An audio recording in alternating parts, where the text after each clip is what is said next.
Hello दोस्तों, आज की इस वीडियो में आप लोग को बताऊंगा कि ई कल्याण स्कॉलरशिप क्या होते हैं, इसके लिए एलिजिबिलिटी क्राइटेरिया क्या है और ये इसे स्कॉलरशिप को अप्लाई करने के लिए क्या क्या डॉक्यूमेंट रिक्वायर होगा। तो चलिए आज की इस वीडियो को शुरू करते हैं। सबसे पहले वो स्टूडेंट झारखंड का स्थायी निवासी होना ज़रूरी है, भले वो किसी अदर स्टेट में पढ़ता है लेकिन वो झारखंड का निवासी होना ज़रूरी है। और सेकेंड नंबर ये है कि अगर आप SC ST और OBC कैटेगरी से बिलोंग करता हो वो स्टूडेंट, यानी schedule tribe and other backward classes, ये कैटेगरी से बिलोंग करना चाहिए। और SC ST के लिए जो मैक्सिमम इनकम होना चाहिए, एनुअल इनकम, वो 2.5 लाख तक होना चाहिए। और OBC कैटेगरी के जो फैमिली एनुअल इनकम होना चाहिए वो 1.5 लाख तक होना चाहिए।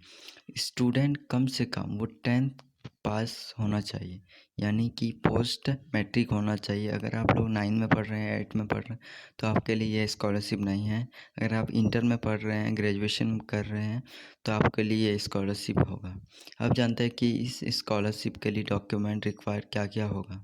ई कल्याण स्कॉलरशिप के लिए डॉक्यूमेंट रिक्वायर हैं। सबसे पहला है फ़ोटोग्राफ ऑफ द स्टूडेंट। आप लोग को एक फ़ोटोग्राफ लगेगा, यानी पासपोर्ट साइज आपको एक स्कैन कराना पड़ेगा, आपके कंप्यूटर में रखना पड़ेगा।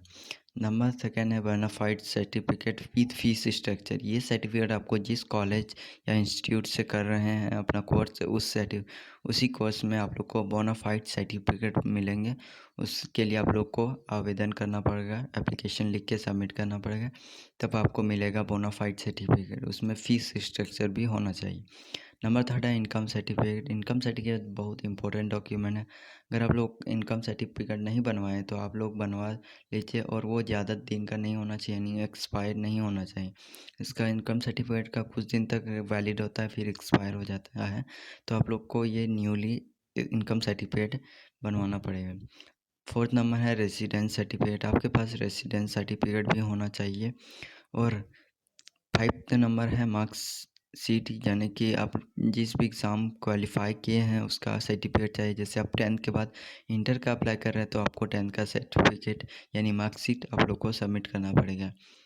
उसके बाद है कास्ट सर्टिफिकेट। आपको एक कास्ट सर्टिफिकेट भी सबमिट करना पड़ेगा, जिससे OBC SC ST जिस भी कैटेगरी से हैं वो आपको वेरीफाई करेगा। और थर्ड नंबर पर और दूसरा नंबर है बैंक पासबुक। आप लोग को एक बैंक पासबुक भी रिक्वायर होगा, जिसमें आधार कार्ड लिंक भी होना चाहिए। अगर आपके अकाउंट में आधार लिंक नहीं है तो ये स्कॉलरशिप का लाभ नहीं मिलेंगे। आप सबसे पहले जाके आधार लिंक कराइए अपने बैंक अकाउंट में जाके। आप जानते हैं कि इसके लिए लास्ट डेट क्या है और कब ये एंड होगा। इम्पोर्टेंट डेट्स की बात करें तो ऑनलाइन एप्लीकेशन प्रोसेस स्टार्ट हो चुका है 26 जुलाई 2021 से, यानी अभी भी ऑनगोइंग है, अभी भी अप्लाई कर सकते हैं।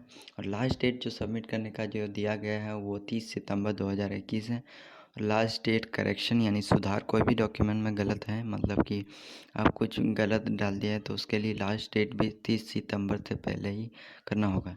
Last date to document upload, यानी लास्ट डेट डॉक्यूमेंट अपलोड करने का भी 30 सितंबर 2021 है। ये डेट जो है ये मतलब कि अभी तक डेट यही दिया गया है, ये आगे बढ़ भी सकता है।